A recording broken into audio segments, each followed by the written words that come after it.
Núcleo de Telesaúde, Universidade Federal do Maranhão. Obrigada pelo convite, pela oportunidade de estarmos aqui para falar de uma temática muito importante, especialmente quando se trata de prevenção e controle de doenças zoonóticas. Então, eu vou começar falando com vocês a respeito de como o mundo hoje vê essa questão, exatamente em função da degradação ambiental que muito favorece o surgimento das doenças zoonóticas. Essa sempre foi uma preocupação mundial, na realidade, mas com a pandemia de Covid-19, o que observou é uma preocupação maior, né? Uma preocupação que se intensificou exatamente por conta do risco, que ficou muito bem caracterizado, e de como o mundo se organizou para responder a essa pandemia que vivenciamos. Então, em plena pandemia, a Organização das Nações Unidas, ela instituiu o dia 6 de julho como o Dia Mundial das Zoonoses, e num relatório que também foi publicado nesse mesmo ano, falava exatamente da prevenção a uma próxima pandemia, a ONU já afirmava que a melhor forma de prevenir e responder aos surtos de doenças zoonóticas seria exatamente com estratégias de saúde única, com a abordagem da saúde única, se preocupando com a possibilidade de futuras pandemias, semelhantes à que nós vivenciamos. Considerando isso, é importante que a gente compreenda que esse termo, essa terminologia, One Health, saúde única ou uma só saúde, significam a mesma coisa, ela está diretamente ligada à compreensão que é necessária sobre a interconexão que existe entre todos os elementos que compõem a natureza e que estão relacionados à vida e à saúde do nosso planeta. Quer sejam as pessoas, os animais, os vegetais, que representam a base da cadeia alimentar, portanto são importantíssimos, e o ambiente que nós compartilhamos. Então, essa visão holística de compreender o todo e a importância das partes é a preocupação hoje da saúde única. No nosso país, a tradução One Health foi estabelecida como uma só saúde, que as nossas políticas elas estão focadas com essa terminologia, uma só saúde. Mas tudo significa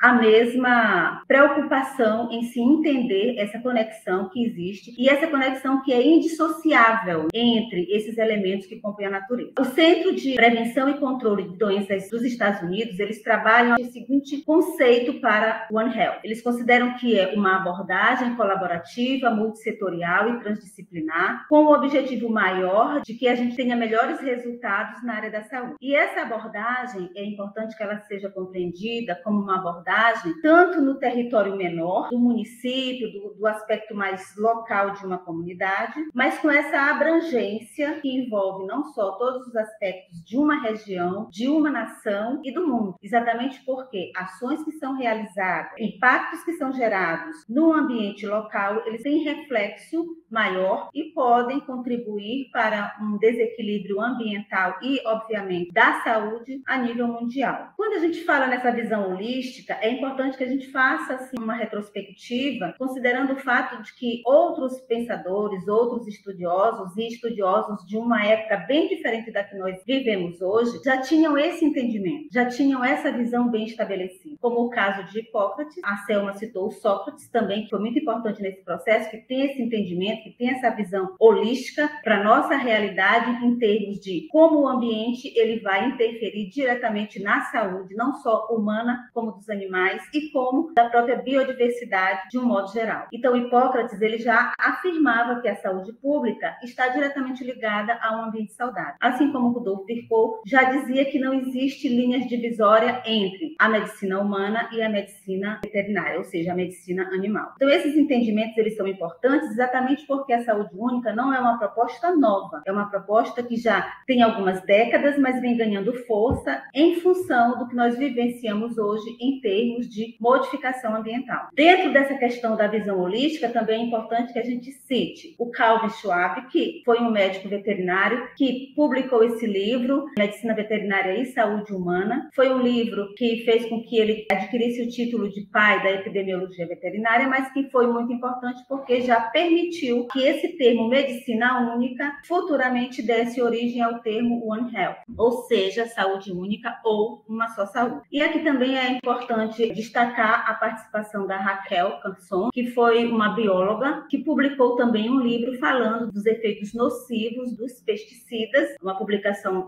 nos Estados Unidos, alertando mundialmente a isso que nós estamos estamos vivenciando hoje, de como a ação humana interfere na qualidade do ambiente, que tem como feedback para o próprio ser humano, para a própria saúde e para as condições do ambiente, um efeito nocivo, um efeito prejudicial. Então, esses marcos históricos, eles são importantes exatamente para que a gente possa ter esse entendimento do quanto é importante essa visão e essa compreensão do todo em função de cada parte que compõe esse todo. O Ministério da Saúde utiliza a expressão uma só saúde. Essa foi a tradução que o Brasil estabeleceu para o termo One Health. E dentro do seu conceito, o Ministério da Saúde reforça aquilo que já foi colocado em muitos outros conceitos, assim como o conceito estabelecido pelo Centro de Prevenção e Controle de Doenças dos Estados Unidos, que é uma abordagem global, multissetorial, transdisciplinar, mas traz um termo interessante que é o transcultural, exatamente considerando essas diferenças na cultura que nós encontramos dentro do nosso próprio país, considerando que essa abordagem ela é uma abordagem que, além de ser integradora e unificadora, ela tem que ter esse caráter transcultural. O objetivo, obviamente, para que a gente possa ter de forma sustentável a saúde não só das pessoas, como dos animais e também dos ecossistemas que são importantes para a vida no planeta. E como é que é esse cenário global? Como é que tudo isso interfere no que nós estamos vivendo hoje em termos de impacto e da crise ambiental que tem reflexo na saúde? O Programa das Nações Unidas para o Meio Ambiente, eles consideram que nós vivemos hoje uma tríplice emergência global, em função das modificações climáticas, da perda de biodiversidade e do aumento da poluição. Vivenciamos uma situação grave, uma evidência muito severa, digamos assim, em relação ao que caracteriza essa tríplice emergência global, com as enchentes que aconteceram no Rio Grande do Sul e toda aquela situação de emergência que nós vivenciamos e que ficou muito bem caracterizado o quanto as modificações climáticas, ambientais, elas interferem na vida das pessoas, na vida dos seres humanos, na vida dos animais, na vida dos vegetais, na biodiversidade de um modo geral. E a consequência dessa tríplice emergência global são exatamente as doenças pandêmicas,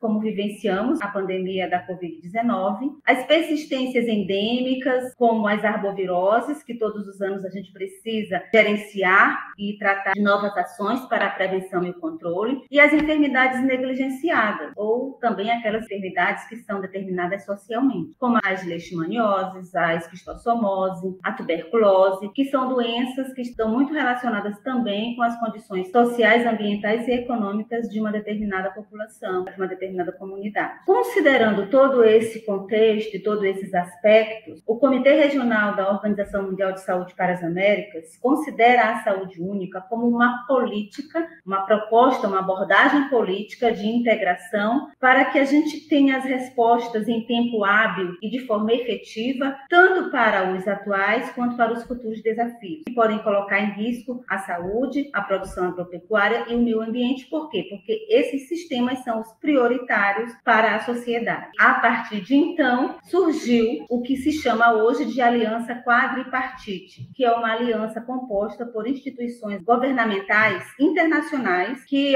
passaram a partir de reuniões sistemáticas e a partir dessa aliança quadripartite, passaram para a elaboração de um plano de ação conjunto. Esse plano de ação, ele é vigente de 2022 a 2026 e ele traz linhas de ações que são prioridades para a abordagem da saúde única, considerando aspectos importantes como a prevenção e o controle das doenças zoonóticas, a garantia de alimento, de alimentação para a humanidade, a preocupação com o alimento, com a segurança dos alimentos e com a segurança alimentar, a questão da resistência antimicrobiana, que é considerada uma epidemia silenciosa. Então, dentro desse plano de ação, estabelecido por essa aliança quadripartite, nós temos linhas de ação que são proposições de trabalho apresentadas por essas instituições governamentais para o mundo, para que os países, eles seguindo essa linha de raciocínio, de ideia, de proposta de ação, também estabelecessem os seus planos de ação. Cada país construindo o seu plano de ação de acordo com as suas realidades, mas sempre considerando as linhas estabelecidas por essa aliança quadripartite. Então, dentro dessa aliança, nós temos a Organização Mundial de Saúde, a Organização Mundial de Saúde Animal, a Organização das Nações Unidas para a Alimentação e Agricultura e o Programa das Nações Unidas para o Meio Ambiente. O objetivo também desse plano de ação é fortalecer o alcance das metas de desenvolvimento sustentável. E aí são 17 metas, eu estou ilustrando aqui algumas, mas que estão diretamente relacionadas relacionadas com as ações estabelecidas, com os eixos, né, estabelecidos nesse plano de ação conjunto. A erradicação da pobreza, da fome, a saúde de qualidade, as cidades sustentáveis, aspectos que estão relacionados com a proteção do meio ambiente. Dentro desse plano de ação conjunta, a gente destaca a linha de ação 2, que é exatamente aquela que visa a redução dos riscos de epidemias e pandemias zoonóticas com o fortalecimento dos sistemas de vigilância para a questão da alerta precoce e da resposta rápida. Então, o Comitê Regional da Organização Mundial de Saúde para as Américas trouxe estatísticas que evidenciam essa necessidade,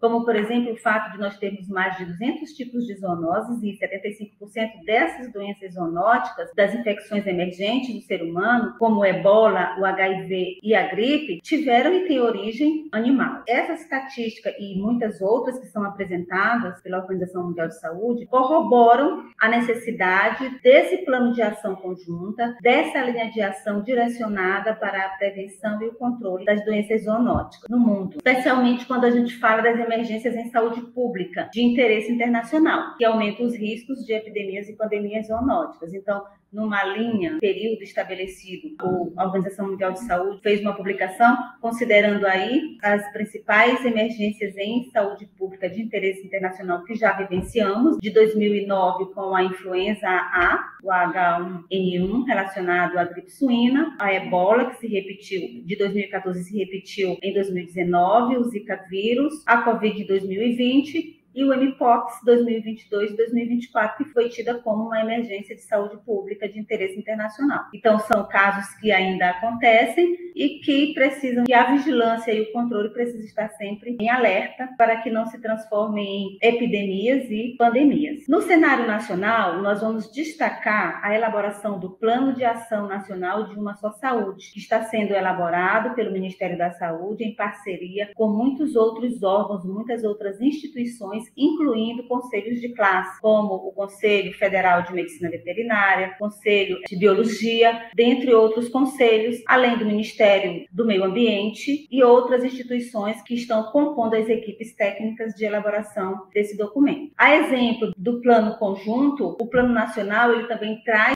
linhas de ações, são 7 linhas de ação dentro desse plano. A segunda linha também se refere à redução dos riscos de epidemias e pandemias zoonóticas emergentes e reemergentes. Então, esse plano de ação ele está em processo de construção, ele tem prazo legal para ser construído, creio que esteja já no processo de finalização e provavelmente passará por uma consulta pública para que seja definitivamente aprovado. Quando nós falamos em saúde única, em plano de ação de uma só saúde, é importante que a gente destaque que nós não temos uma política definida de saúde única. Nós temos um plano que está em processo de construção, mas nós já vivenciamos e desenvolvemos muitas estratégias de saúde única. E aí eu cito como principal exemplo, dentro da saúde pública, as ações de vigilância em saúde, que são estratégias de saúde única, a atenção primária à saúde, que é uma estratégia de saúde única, com todos os seus aspectos. Então, quando a gente fala em vigilância em saúde, a gente vai ter aquele conjunto de ações que precisam ser executados de forma integrada, a exemplo do que preconiza a saúde única, esse trabalho, essa ação, essa política integrada das ações, visando o bem-estar maior da saúde da população e da saúde de um modo geral. Então, dentro da vigilância em saúde, a gente vai ter o Serviço de Vigilância Sanitária, que tem interface direta com as linhas de ações da saúde única, a vigilância em zoonoses, que é o tema da nossa conversa hoje com todos, a vigilância epidemiológica, que vai estudar exatamente o perfil epidemiológico das doenças e dos agravos, a vigilância em saúde ambiental, que trata das condições ambientais que estão agindo de forma direta à saúde da população, trazendo impacto negativo para a saúde da população, a vigilância em saúde do trabalhador, que também faz parte desse contexto, uma vez que todos os trabalhadores estão sujeitos especialmente aqueles que trabalham diretamente com um ambiente que favoreça a transmissão de doenças zoonóticas, então é importante que também seja lembrado dentro desse aspecto. Temos a rede do CIEVES, que é o Centro de Informações Estratégicas de Vigilância em Saúde, que trabalha todas as questões dos eventos que podem ser considerados como emergência em saúde pública. E temos, dentro da atenção primária, que é essa porta de entrada para o Sistema Único de Saúde, que muito bem é representado dentro desse contexto por conta das suas equipes que trabalham diretamente nos territórios. Nós temos a equipe EMULT, né, que trata da questão desse cuidado integral, de ver a saúde de um modo integrado. Dentro dessas equipes, nós vamos ter profissionais, como diz o nome, uma equipe multiprofissional, para que a saúde da população seja vista de uma forma mais ampla, considerando todas as suas particularidades. Dentro das equipes do EMULT, é muito importante, quando se fala em vigilância em zoonoses, que exista a presença do médico veterinário, exatamente para conseguir, de uma forma mais tranquila e mais direcionada, identificar as doenças que estão acometendo aquela comunidade ou aquele território que se caracterizam como zoonoses. Então, essas equipes, elas são importantíssimas dentro desse contexto de acompanhar a situação de saúde de uma população, e são estratégias importantes e bem-sucedidas, desde que bem estruturadas, de saúde única. Bom, como nós estamos falando de doenças zoonóticas, no Brasil nós temos a Portaria 1138 de 2014, que define todas as ações e os serviços de saúde voltados para a vigilância, prevenção e controle das doenças zoonóticas. Essa portaria também trata dos acidentes com animais peçonhentos. E a raiva foi uma das primeiras zoonoses prioritárias no Brasil. O programa foi instituído na década de 70. A preocupação grande com essa zoonose, muito mais direcionada à questão do ciclo da raiva urbana, com a preocupação e com as ações direcionadas para a vacinação dos animais, cães e gatos, né, vacinação antirrábica para caninos e felinos, mas hoje nós também temos uma preocupação com o ciclo silvestre da raiva. E recentemente nós acompanhamos notícias que caracterizam a transmissão da raiva silvestre, um óbito inclusive em seres humanos, uma preocupação que precisa de uma atenção para que nós não tenhamos situações mais graves futuramente. Quando nós falamos de vigilância em zoonoses, os componentes humano, animal e ambiental, eles são indiscutíveis, imprescindíveis, preponderantes, porque estão diretamente associados e são indissociáveis. Então, como eu falei antes, nós temos a raiva, que foi a primeira a zoonose prioritária no Brasil. Hoje nós temos o ciclo da raiva urbana bem controlado, bem monitorado, com uma vigilância bem estruturada, especialmente por meio da vacinação antirrábica canina e felina, mas existe a preocupação com a raiva silvestre. Nós sabemos que existem casos que já foram identificados com óbito, e essa modificação ambiental é o que mais caracteriza e fortalece a possibilidade de eventos que caracterizam a raiva silvestre. Então, a atenção especial para as condições do ambiente, a atividade humana e o que está fazendo esses animais procurarem alimento em outros espaços que não são os seus espaços de origem, tudo isso representa uma preocupação, e a abordagem da saúde única ela pode perfeitamente fortalecer as ações de prevenção e controle. A partir de então, a gente pode verificar que nós temos muitas doenças zoonóticas que são familiares à nossa realidade, e aqui eu cito também a esporotricose. A esporotricose é uma doença zoonótica emergente. No município de São Luís, considerando a situação do número de casos em felinos que foram identificados pelo Serviço de Vigilância em Zoonoses, o município resolveu, então, tornar a esporotricose de notificação compulsória, e por meio de duas portarias, uma que foi publicada em 2024 e a outra que foi publicada em 2025, tornou de notificação compulsória não só a esporotricose humana, como também a esporotricose animal. Posteriormente, o Ministério da Saúde publicou uma portaria já estabelecendo a esporotricose humana como de notificação compulsória. E nós esperamos que em breve também o Ministério da Saúde também publique uma portaria considerando de notificação compulsória a esporotricose animal. Essas imagens elas foram cedidas pelo Serviço de Vigilância em Zoonoses do município de São Luís. Esse é o estado com que esses animais normalmente eles chegam à unidade de vigilância em zoonose. E muitas das vezes os tutores e responsáveis também já apresentando sintomas característicos da esporotricose. Então a gente percebe que é uma situação que o número de casos vem crescendo no Brasil, tanto que passou a ser de notificação compulsória, e que precisa de ações e de intervenções eficazes para que não se transforme em epidemia epidemias e em situações que sejam de maior dificuldade de controle e prevenção. E a esporotricose, ela é uma zoonose que bem caracteriza a abordagem da saúde única naquele aspecto em que se fala que é preciso agir de forma integrada, políticas públicas que sejam integradas para que a gente possa minimizar riscos relacionados à proliferação das doenças zoonóticas, à disseminação dessas doenças. Temos muitas outras zoonoses que nos são familiares. A cada período chuvoso, a gente tem o aumento do número de casos das arboviroses, especialmente dengue, chikungunya e zika. Tivemos casos também da febre oropouche. E aqui eu faço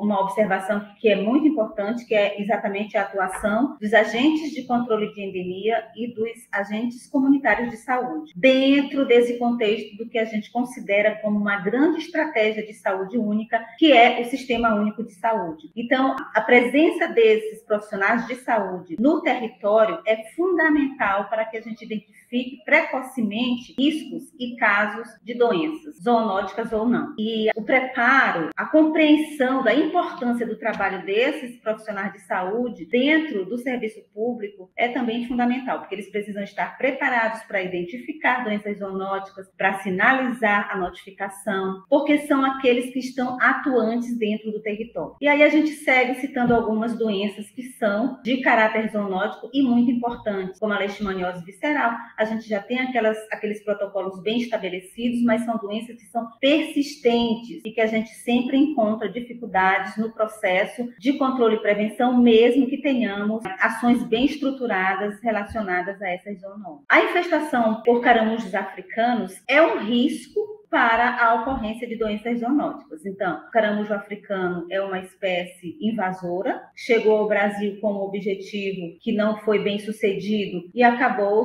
se disseminando. E hoje nós temos a presença desse caramujo em todo o território brasileiro. A presença desse caramujo pode estar associado, pode aumentar o risco ou gera risco de doenças zoonóticas, da ocorrência de doenças zoonóticas como a meningite eosinofílica e a angiostrongilíase abdominal. São causadas por um verme, na realidade. Assim também, os casos que são frequentes e recorrentes de leptospirose. Então, só no ano de 2024, essas são notícias veiculadas na mídia local, nós tivemos 16 casos de leptospirose e 2 mortes no Maranhão. A leptospirose também é uma zoonose que está muito associada às questões sociais, à vulnerabilidade social da população, das comunidades e também à falta de infraestrutura das áreas urbanas, que favorecem o contato e a possibilidade de que as pessoas elas adoeçam dessa enfermidade. A criptococose também é uma doença zoonótica que está relacionada à quantidade, que está ligada aos pombos. É uma realidade no município de São Luís, é uma realidade no Brasil. Esses animais eles têm proteção ambiental, então o controle, o manejo tem que ser direcionado e dentro da legalidade, mas o risco de proliferação e de número de casos de doenças associadas a esses animais também existe e precisa ser monitorado e acompanhado pelos órgãos de saúde pública. Esses desafios, eles são maiores exatamente quando não existe uma integração de serviços. Então, observem que todas essas zoonoses que eu trouxe como exemplo, elas são zoonoses que elas estão diretamente ligadas ao componente ser humano, animal e ambiente. E se não houver, como a saúde única propõe, essa abordagem, essa compreensão e esse entendimento de que os serviços eles precisam estar integrados, articulados, que é preciso que haja essa colaboração transdisciplinar na elaboração das estratégias de prevenção, controle e das políticas públicas, muito mais difícil se tornará controlar todos esses riscos e esses eventos de saúde pública. Então, a integração de serviços é um fator primordial. A educação e a sensibilização também. É preciso que os profissionais da área da saúde e tantos outros profissionais que estão ligados às questões ambientais e a população, de um modo geral, esteja educada e sensibilizada, compreendendo esse aspecto de que a ação de cada um vai fazer a diferença no controle e prevenção das doenças, e as políticas públicas, tanto a nível local quanto a nível mundial, que precisam conversar entre si. E a proposta da saúde única é exatamente essa. O plano conjunto traz esse objetivo, de que essas políticas elas conversem entre si, e que as estratégias elas sejam mais eficazes e efetivas, considerando o somatório de potencialidades de cada instituição pública de cada segmento da sociedade dentro desse contexto. E aí eu trouxe aqui o exemplo de uma política pública que a gente pode considerar que já vem buscando essa integração entre instituições governamentais. Foi publicada recentemente e se trata do sistema Simpatinhas, que vai fazer o cadastro nacional da população de cães e gatos. Esse sistema ele faz parte do PROPATINHAS, que é o Programa Nacional de Proteção e Manejo Populacional Ético de Cães e Gatos. A Agência Brasil, ela considera hoje que nós temos aproximadamente 62 milhões de cães e 30 milhões de gatos como população nacional, e dentre esses animais, 35% em condições de viverem nas ruas ou em abrigos. E esses dados eles são importantes exatamente para que as políticas sejam planejadas e pensadas. Esse sistema ele vai favorecer não só a proteção e o manejo populacional desses animais, mas também tem interface com a saúde pública. E a partir desse sistema vai ser possível a elaboração de políticas públicas mais efetivas, mais direcionadas à realidade local, à realidade nacional. Então eu trouxe como exemplo exatamente para enfatizar aquilo que preconiza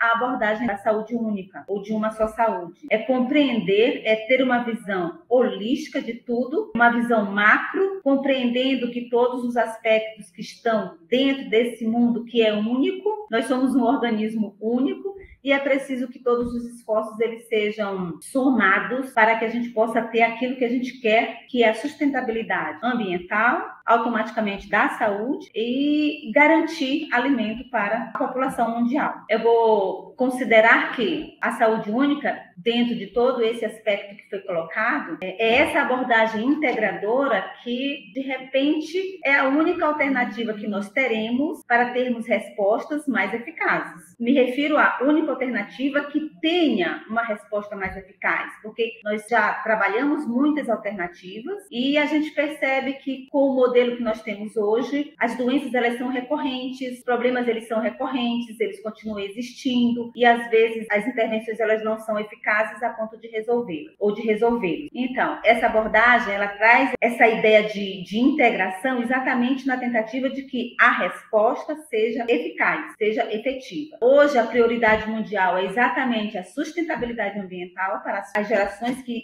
se encontram vivendo neste meio hoje e as futuras gerações. E isso está diretamente relacionado também à sustentabilidade da saúde, né, de um modo geral, dos ecossistemas. E a ideia principal e mais importante não é só pensar, porque do ponto de vista teórico e da elaboração de documentos, nós já temos esse entendimento muito bem caracterizado. Então é pensar e agir de forma integrada. Eu acho que o nosso desafio hoje relacionado à saúde única é exatamente estabelecer a estratégia de ação, porque do ponto de vista teórico nós já temos esse entendimento bem alinhado, já ficou muito compreensível até por conta do que vivemos hoje em termos de ambiente, em termos de mudanças climáticas, em termos de doenças emergentes e reemergentes. Então nós já temos essa compreensão de que a nossa ação individual e coletiva precisa mudar se queremos sustentabilidade ambiental para as futuras gerações. Então é pensar e agir de forma integrada. Buscando essa sensibilização também das pessoas, a própria Organização Mundial de Saúde instituiu no dia 3 de novembro o Dia Mundial da Saúde Única. No nosso país, no Brasil, nós temos também no mesmo dia 3 de novembro o Dia Nacional da Saúde Única. Esse dia ele foi criado com o objetivo de que essa temática ela fosse discutida, houvesse reflexões em todo o mundo acerca dessa proposta de mudança de comportamento, de discutir com a sociedade essa temática, de fazer uma divulgação maior acerca do que representa a saúde única hoje para a sustentabilidade da vida no planeta. Então esse dia